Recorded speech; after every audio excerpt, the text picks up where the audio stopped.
네, 안녕하세요. 수원 김원장입니다.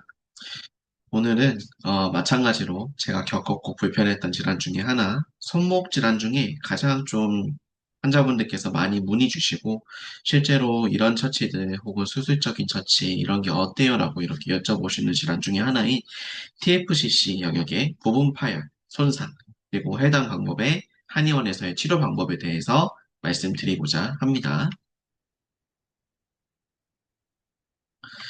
실제로 저도 손을 통해서 진료하는 직업이죠. 그리고 저도 이제 딸을 키우고 있기 때문에 육아를 하면서도 지금 저희 딸이 이제 한 13kg 이렇게 나간단 말이에요. 그래서 항상 이렇게 앉는 경우도 많고 저희 와이프도 마찬가지고 또 손도 실제로 직업적으로도 많이 쓰고 하다 보니까 건초염도 그렇고, 이 TFCC 영역에서의 이 불편감도 저도 겪었던 질환이고, 저희 와이프도 겪었던 질환입니다. 그래서 저는 뭐, 사실 기존에도 말씀드렸지만, 이명이나 난청, 자율신경실조와 같은 제가 직접 겪었던 질환에 대해서 비교적 조금 더 전문성을 가지고 훨씬 더 잘 고쳐드릴 수 있다, 낫게 해드린다, 이런 마음으로서 해당 질환들을 치료해드리고 있고, 마찬가지로 이 수부 질환들 중에서도 건초염과 TFCC의 손상 역시 제가 겪었기에 환자분들께 조금 더 명확하게 말씀드릴 수 있는 질환이라고 생각을 하고, 어쩌다 보니까 저는 환자분들이 이렇게 내원하시고 계세요. 제가 불편했던 질환에 대해서 잘 이해하다 보니까 이해하고 전문성 있게 치료할 수 있는 분야를 환자분들께서 내원하시고 계시다. 그렇게 말씀드리고 싶습니다. TFCC라고만 부르는데 사실 TFCC 영역의 손상이나 파열, 손상을 의미를 하고요. TFCC는 삼각섬유 연골 복합체라고 하는 손목에서 새끼손가락 아래쪽에 손목의 안정성을 위해서 존재하는 삼각섬유 연골 복합체의 영역을 의미를 합니다. 연골과 더불어서 힘줄, 인대, 근육, 신경, 혈관 등의 다양한 연부 조직으로 구성이 되어 있어요. 위치상으로는 이쪽인데요. 어, 기본적으로 사람이 손목을 돌리기도 하고 짚기도 하고 쓰기도 하고 되게 많이 이렇게 쓰게 되는데 이때 이 손목의 안정성을 확보하고 담당하는 중요한 구조물이라고 생각해 주시면 될 것 같습니다.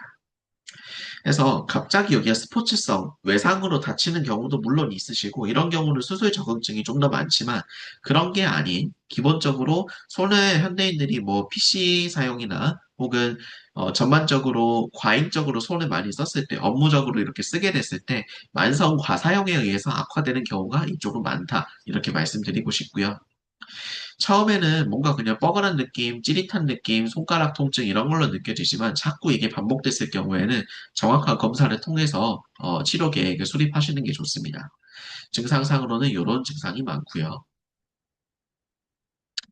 그래서 실제로 이렇게 병원에 가셨을 때, 뭔가 이 손목뼈 있죠? 이 손목뼈랑 팔뼈가 마찰이 되면서 이 통증이 나타나는 경우가 정말 많아서 실제로 이 마찰 때문에 수술을 권유받는 경우도 있어요. 왜냐하면 팔뼈랑 손목뼈가 계속 닿아서 불편하다고 생각해 보세요. 이제 이거를 동적 충돌이라고 하는데 충돌이 되다 보니까 되게 아픈 거죠. 그래서 수술 적응증인 분들도 있는데 이렇게 좀 여쭙고 싶어요. 수술 적응증이 실제로 아닌 분들이 꽤 많습니다. 예를 들어서 뭐 어렸을 때, 10대, 20대 때는 안 아팠는데 최근 들어 아프다. 반복 사용으로 아파졌다. 그리고, 실제로 내가 손상 크기를 진단받지 못하고 그냥 수술 적응증이라고만 진단을 받으셨다. 이런 분들은 사실은 꼭 수술을 해야 되지 않을 경우도 많습니다. 그래서 선천적인 구조 이상으로 인한 통증, 그리고 이런 수술 적응증은 생각보다 많진 않고요. 보통은 반복성인 통증 양상에 의해서 수술을 결정하게 되는 경우가 더 많기 때문에 이에 대해서는 좀 고민을 해보시는 게 가장 필요하다고 생각이 듭니다. 해서 한의원에서는 어떻게 진료를 보냐면 이 TFCC 영역을 초음파 진단 하에 제대로 손상 범위를 파악하는 게 중요해요. 그래서 손상 범위가 예를 들어서 좀 적냐 아니면 좀 더 크냐에 따라서 어떤 식으로 치료해야 되는지 좀 말씀드리는 편이고요. 그리고 그냥 TFCC라고 진단만 받으실 뿐이지 아까 이쪽에서는 연골도 있고 인대도 있고요. 힘줄도 있고 신경도 있고 여러 가지 이런 연부 조직들이 같이 복합적으로 있단 말이에요. 그래서 이 부위에 어떤 게 손상되어 있는지, 혹은 또 유사질환으로 이 피지폼이라고 하는 홍알뼈의 손상인데 TFCC라고 오인하고 오시는 분들도 많아요.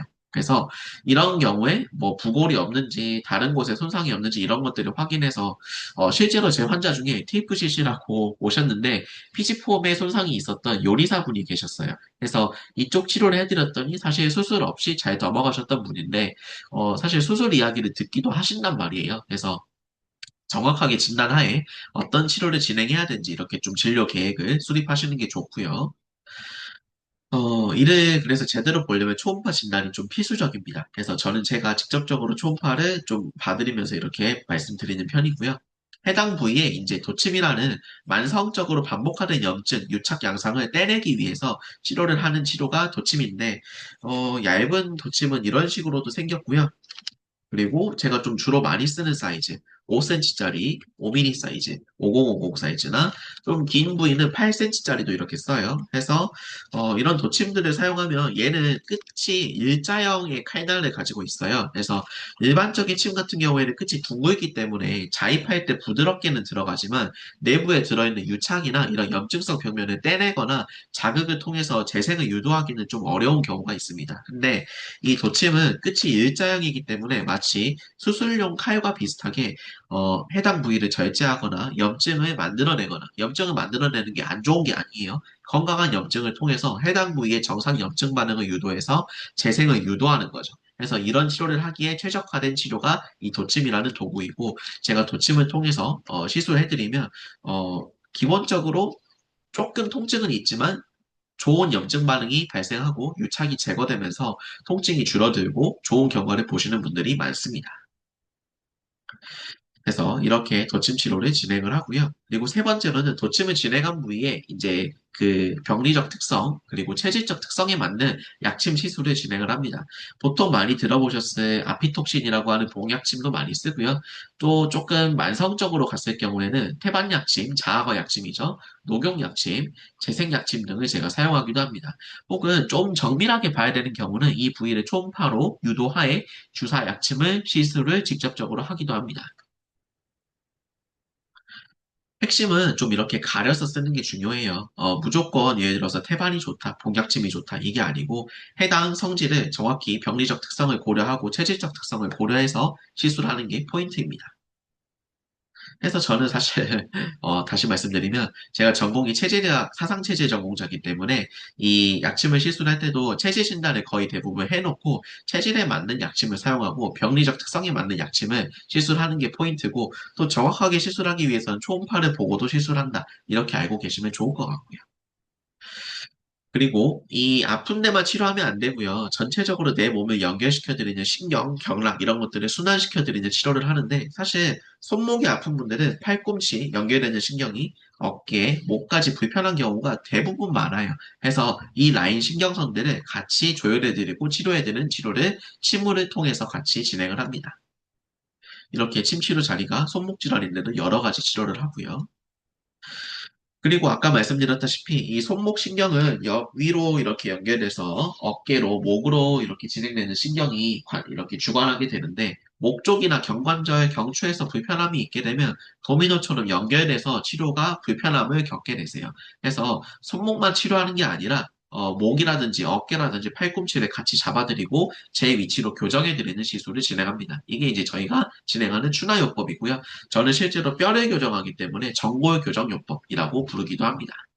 또 이게 이제 다시 흔들리면 안 되기 때문에 교정 유지 장치를 턱관절을 유지함으로써 진행할 수 있는 장치를 처방해 드리기도 하고요. 그리고 이제 좀 내원이 먼 데서 하셔야 되거나 사실 저희는 제주도 우도에서도 오시고 강원도에서도 오시고 부산 뭐 경기도 각 지역 서울에서도 내원하시기 때문에 좀 내원이 주에 보통 2번 내원하시기가 어려운 경우가 꽤 있어요. 그래서 이런 경우는 내원 주기를 조금 줄이면서 한약 치료를 하신다거나 혹은 사실 TFCC 영역의 손상은 반복성으로 이렇게 통증을 느끼시고 손목이 얇은 분들에서 많이 나타나요. 그래서 이런 경우는 내 몸을 회복시키고 근육과 힘줄 이런 것들의 손상을 회복시켜 주는데 에너지를 쏟아줄 수 있는 이런 체질 한약을 통해서 같이 처방을 하면 훨씬 좋은 결과를 보시는 경우가 많습니다. 실제로 저희 와이프도 그렇게 처방을 했었고요. 그래서 이것도 실제 지금 최근 프로입니다. 작년에 꽤 순위권에 계셨던 선수세요. 이분도 실제 제가 이렇게 처방을 했었고 이렇게 치료를 하고 있습니다. 손목은 그래서 매일 쓰는 구조물이기 때문에 자꾸 쓰게 됐을 때 회복이 어렵고 까다로운 부위예요. 그래서 제대로 진단을 받고 제대로 치료를 받으셨을 때 좋은 결과를 보실 수 있기 때문에 꼭 TFCC 영역에 대해서 수술이 아니더라도 이런 치료 방법들이 있으니 도침, 조선대침, 교정, 혹은 약침 이런 것들이 있으니 고민해 보시고 치료를 잘 받으셨으면 좋겠습니다. 감사합니다.